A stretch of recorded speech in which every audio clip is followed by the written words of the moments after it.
août 1914, von Hagen le fait arrêter, ainsi que les autres chefs. Surtout qu'on les soupçonnait d'importer des armes et d'entraîner en brousse une milice populaire.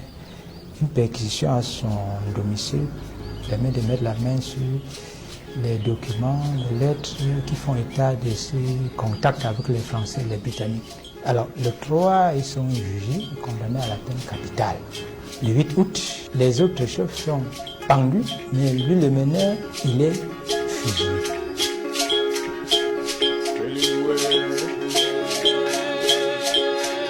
Samba n'avait pas peur de mourir. Debout, il attendit le signal.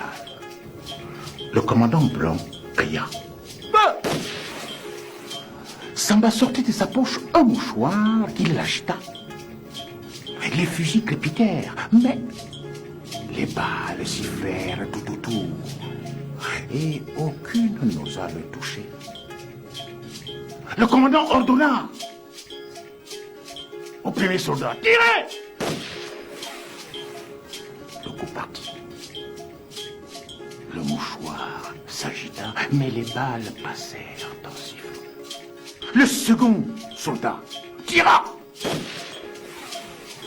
Le mouchoir s'agita, et les balles passèrent en sifflant. Alors le commandant Blanc, furieux, cria à tout son peloton. Tout le peloton tira en même temps. Le mouchoir s'agita.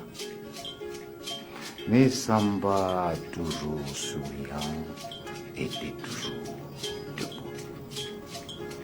Alors, à ce moment-là, il dit, écoutez-moi, je n'ai pas peur de mourir. Maintenant, vous pouvez tirer. Louven! Les fusils crépitèrent.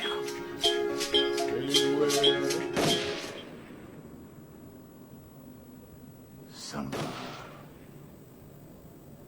tomba. Il s'écroula.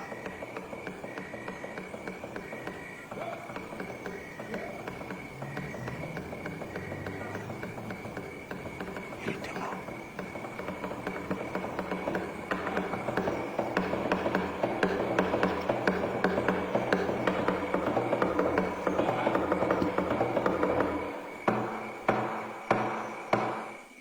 Mon cœur pleure, oh Samba.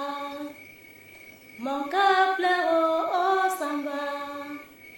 Ce que Samba m'avait dit, c'était bien la vérité. Mon cœur pleure, oh Samba. Ça a été la stupeur générale dans la ville de Bolova, dans les zones avoisinantes, et les échos se sont répercutés aux quatre coins du sud Cameroun et même dans la région du centre et plus tard partout au Cameroun. Les gens voyaient en Samba le Messie, le libérateur. Ce que Samba m'avait dit, c'était bien la vérité. Mon cœur pleure, oh Samba. Mon cœur pleure, oh Samba. Mon cœur pleure, oh Samba. Ce que Samba m'avait dit. L'histoire de Samba, c'est un mystère qui reste propre au Yéma. Le jour où il est mort, il dit, je n'ai pas peur de la mort, vous pouvez me tuer, mais vous n'aurez jamais le Cameroun. Et on atteint Samba. Ses frères étaient venus récupérer son corps. Il avait amené vers Angalé, c'est à côté de Bolova. C'est jusqu'à ce niveau que nous connaissons l'histoire de Samba. Jusqu'aujourd'hui, personne ne peut vous dire là où on a enterré Samba.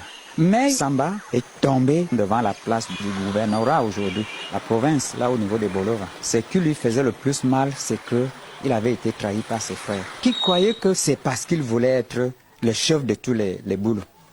Et pourtant, ce n'était pas ça. Donc, il est trahi et il pouvait avoir le temps de s'organiser et partir. Mais c'est parce qu'il c'était un enfant béni et il avait suivi l'initiation, les rites initiatiques. On le dit, Il les avait, ses pouvoirs ancestraux, mais il a attendu les Blancs là. Et il y a un boulot qui peut vous dire que Samba n'était pas un petit dieu. Mais c'était un homme, peut-être que vous ne comprenez pas encore. Samba était au-dessus de cette nomenclature. Tempo, ça va pour moi représenter un combattant, un exemple. Je suis heureuse d'être née dans la famille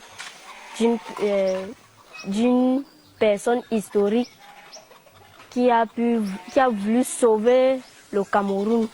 Bon, pour moi, il représente un héros pour le Cameroun. Je vous le dis, personne ne sait où on l'a enterré. Et celui qui vous dira qu'on a enterré Samba à ce niveau, dites-lui que c'est un blagueur. Mais c'est comme ça les grands hommes. Dans ma Bible que je lis, personne n'a vu la tombe de Moïse. Vous savez, il y a quelque chose de propre à une certaine catégorie de personnes. Et il y a un mystère qui entoure, qui auréole la vie de ces gens. Et Samba était de cela.